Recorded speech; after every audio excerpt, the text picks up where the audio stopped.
frecuencia en la cabeza del oyente. Olá, sejam todos bem-vindos ao terceiro episódio do Policito. A gente tem aqui os alunos do primeiro ano do ensino médio, onde a gente vai conversar e discutir um pouco sobre a cultura e a culinária, né, do México e de alguns países latino-americanos.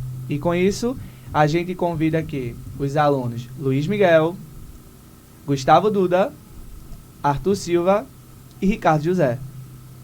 Olá, meninos, tudo bem? Olá. Bom. Então, vamos falar um pouco sobre essa cultura, né? E essa culinária, querendo ou não, tão específica, que é a do México, e de alguns países hispanohablantes, que de certa forma a gente acaba consumindo, né? E a gente vê algumas especiarias, como por exemplo o uso da pimenta, a gente percebe que a comida mexicana ela é muito apimentada, ou porque as pessoas utilizam tanto abacate, né? Em algumas comidas. E aí eu queria saber de vocês, do que é que vocês acham, por exemplo, dessa culinária, dessa cultura tão rica. Bem, eu vou falar sobre a história do México, né, primeiramente.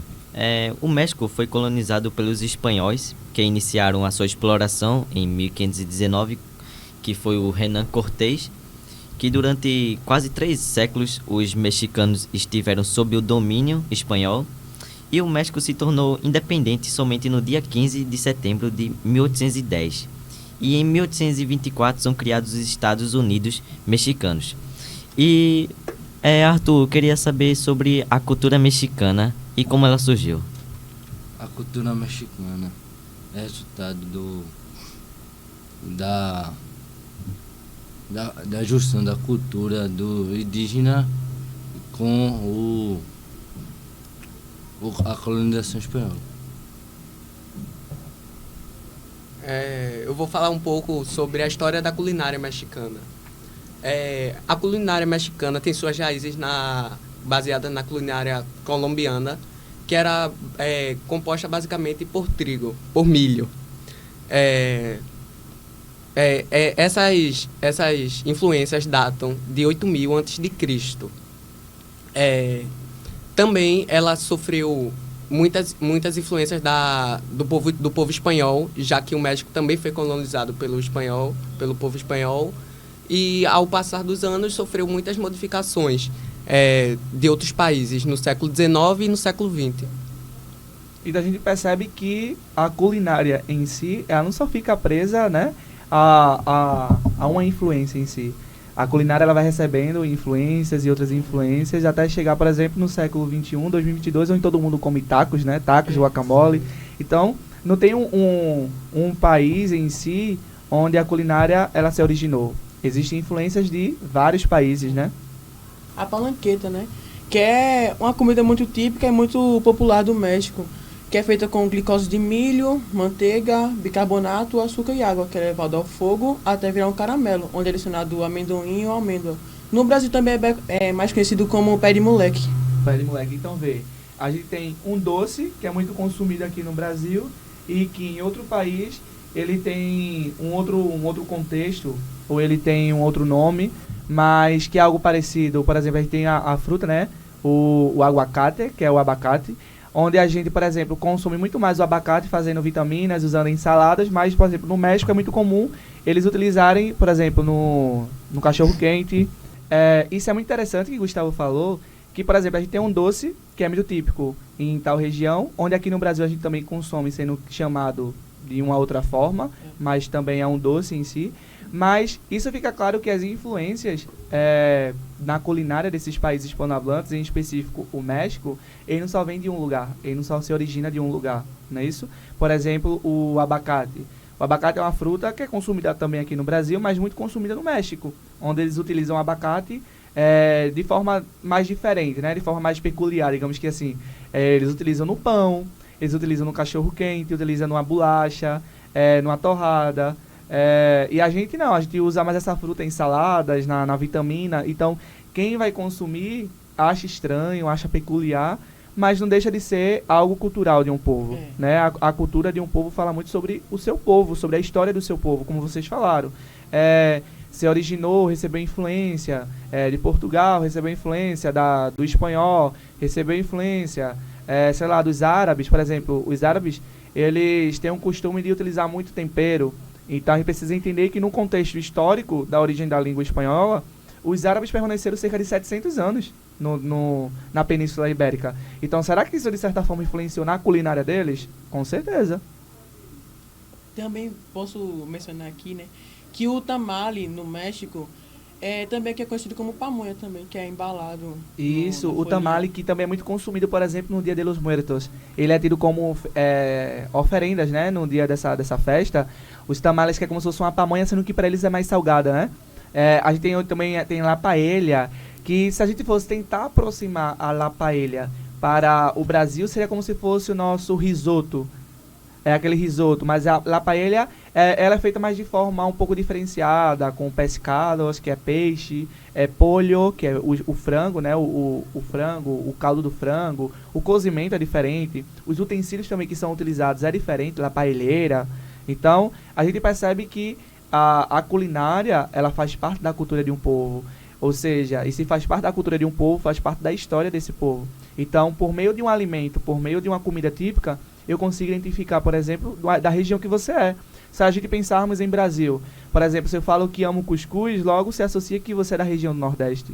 Então, se eu gosto de pão de queijo, logo eu posso associar que você pode ser de Minas Gerais, né? Então, querendo ou não, a cultura e a culinária, ela faz parte da história do povo, né? Isso.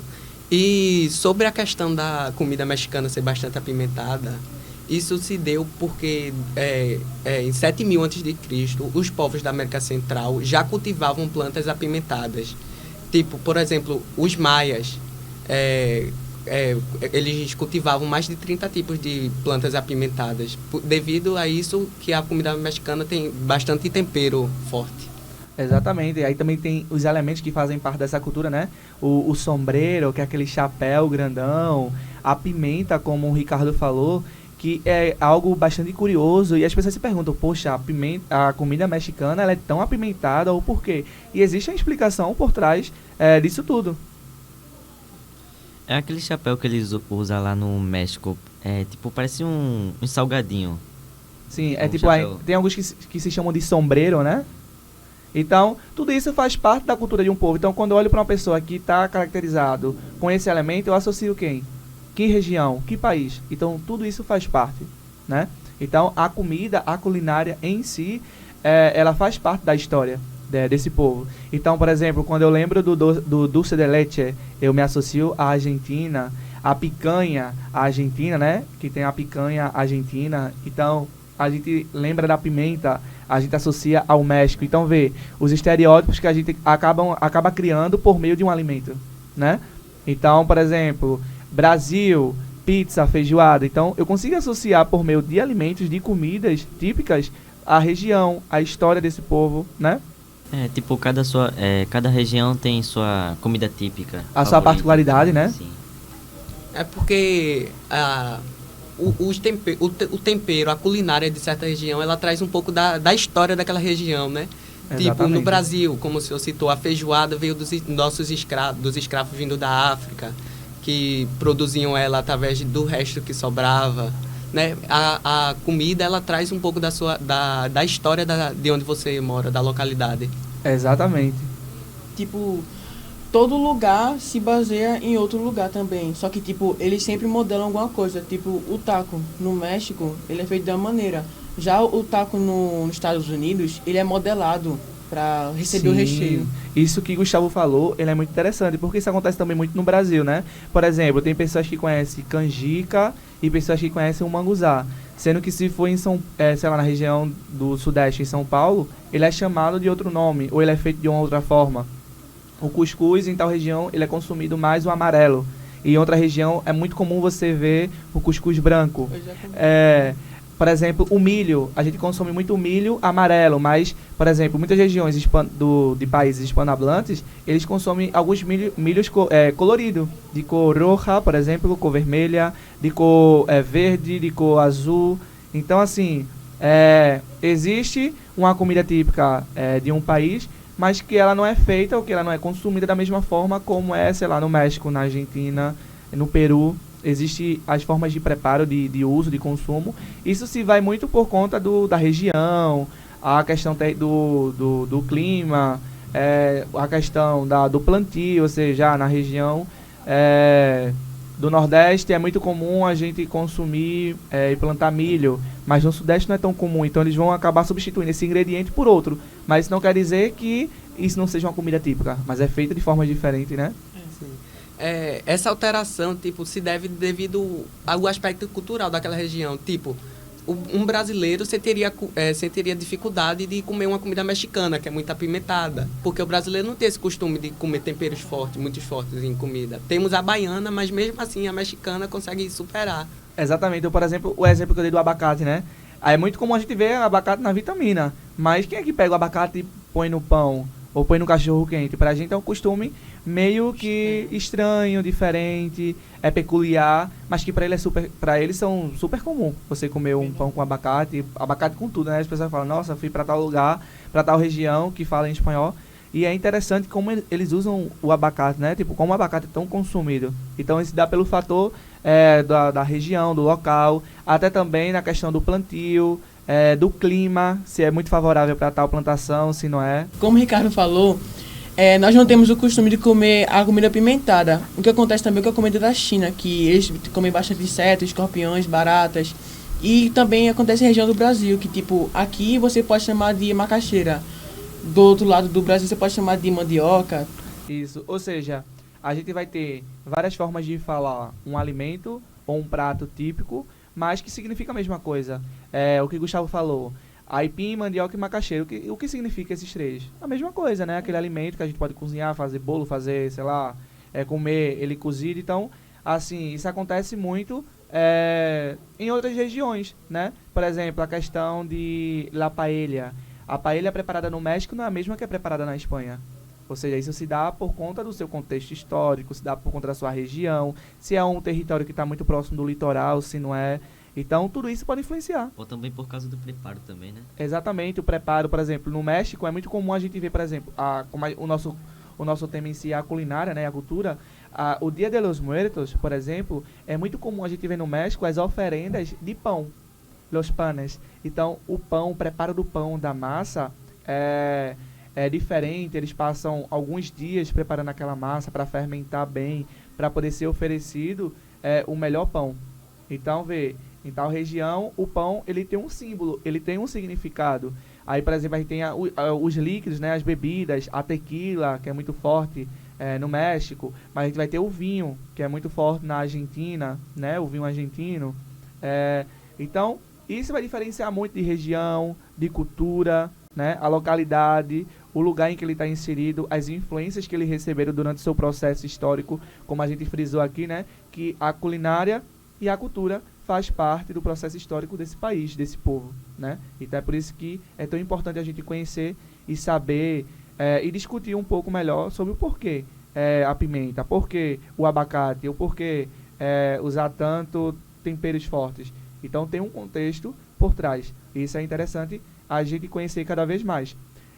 Com isso, a gente chega ao fim do nosso Policito, o nosso terceiro episódio. Eu queria agradecer a presença de todos vocês que estão nos ouvindo, nos assistindo, e a presença também dos alunos do ensino médio do primeiro ano. Tchau, tchau, Luiz Miguel, Gustavo, Duda, Arthur Silva e Ricardo José. Hasta luego. Adiós. Estamos claros y ya. Cabeza del oyente. No te lo voy a negar. Estamos claros